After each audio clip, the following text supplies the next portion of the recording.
Campaigning for this weekend's Russian election, Vladimir Putin has so far given little time to accusations Moscow was behind the nerve agent attack on a former double agent in the UK. Instead, he sent a foreign ministry spokesperson to warn of retaliatory measures and demand material proof from Britain to support its charge. No details, no information, nothing that could shed any light about the incident. London has not provided to Russia officially, not through bilateral channels and not on any platform of international organisations. The statement followed a heated exchange at the United Nations where the UK's allies backed Britain and blasted Russia. This is a defining moment. Time and time again, member states say they oppose the use of chemical weapons under any circumstance. Now one member stands accused of using chemical weapons on the sovereign soil of another member. The credibility of this council will not survive if we fail to hold Russia accountable.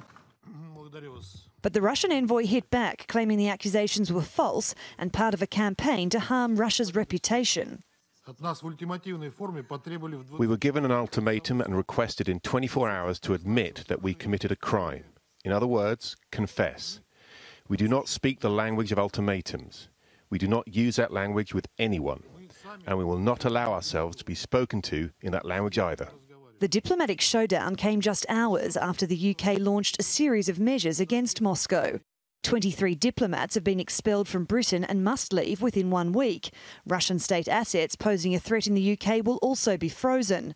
High-level bilateral communications with Moscow will be suspended, and the British royal family will boycott the upcoming Football World Cup in Russia. As relations between the two countries sour further, the Russian Foreign Ministry posted this tweet. The temperature of Russian-UK relations drops to -23, but we are not afraid of cold weather. There's something, by the way, in the kind of smug, sarcastic response that we've heard from the Russians that, to me, betokens, that indicates their fundamental guilt. They want to simultaneously to deny it and yet at the same time to glory in it.